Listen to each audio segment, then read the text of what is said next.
Why don't you tell them about the house, about how that worked out? Well, God was really sweet. We had actually built our dream home. That's a great word for it, is God was sweet to us in this process. He was. We had built our dream home on an island, and it was a very, very beautiful home.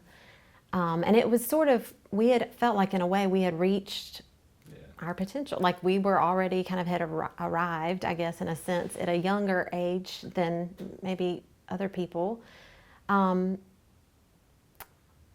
But I guess there was nowhere further really to go, and there wasn't any increased joy. It was just now we have this really nice house, and we're kind of not in the same cohort with our friends, and what do we do from here? This didn't really provide what we were hoping it would. It didn't really provide the joy we thought it would. And it also suddenly made us start thinking about, we had young children, how are we going to, teach our children about possessions and joy? And so really at the right time, the treasure principle came in our lives. And I remember just praying one day, Lord, if you want this house, we want to offer this house to you. And if that's the right decision. And we put the house on the market, and the very first person that looked at it bought the house. And it was the funniest thing. Here's how cool that was, though, because we weren't even there when you came to look at it. We were out of town. My parents had to go open the door. And all the realtors said, you'll never sell it. And the first guy that came, and the house had just been like cleaned for some reason. And it was in 2008, right when the economy had crashed. Everything had crashed. And we actually had a number in our mind. We said, because our plan was if we sold our house, we would have the equity that we would use to buy a new house that we could just buy outright. So we wouldn't have a mortgage, and then all the money that we were spending on the mortgage we could use for missions. And so these people came in, and we had kind of written down a number that we thought we could buy a reasonable house with cash.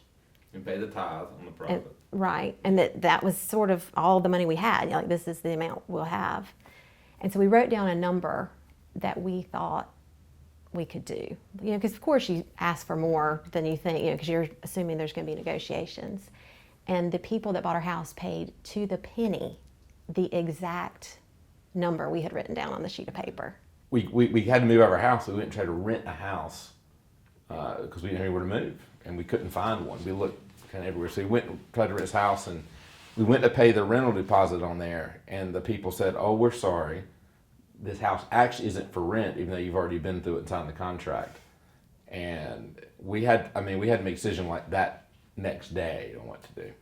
So there was this one last house, and the backstory is we both grew up around the water, and it's a big part of our lives. Like we everything we do centers around the water, and it's just the money we had and it wasn't reasonable to think you'd have water access in Wilmington where we live.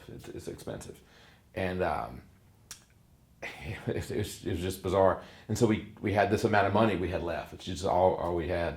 And there was this house that was on the water. I mean, not on the water, but it had water access.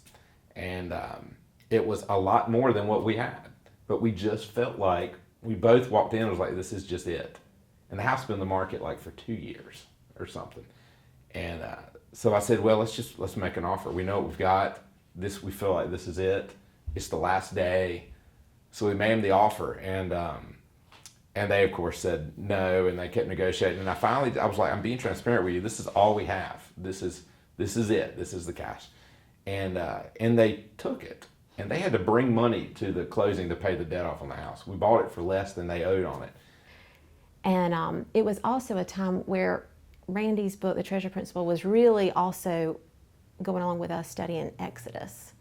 And because we were seeing that debt as bondage and how we were going into the land of milk and honey. Like that was sort of our imagery that we had kind of imagined. So I remember going to Home Depot and I said, the one thing we have to do before I can move in this house is we have got to paint the walls. I cannot live in a Pepto-Bismol pink living room. I mean, it's vaulted ceiling. I mean, it was just pink. And I was so stressed out, and my baby was crying. I had 3 little boys, one who couldn't speak English. And I was in Home Depot, and I was trying to pick out the color of paint. And there's like a million whites, and I was just at the end of my rope, and I was like, Lord, I don't know if you care about this at all, because you're God and I'm just like this little speck. But if you could please just help me pick the white color so I can go home, I would really appreciate it. And I reached out and I pulled out the white, and it said honey milk was the name of the color. And I knew that God had just picked out the color for me to paint my living room because of all we had been through with the milk and honey. And so I knew that it was like a confirmation that this was all in his plan. It was all going to be okay.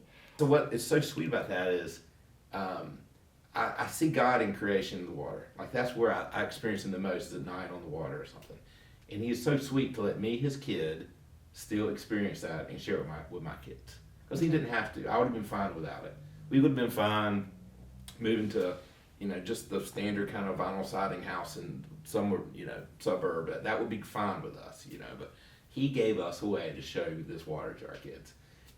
And I'm forever grateful for that, because he didn't have to. He just did, because he loves me as his kid. And I appreciate it.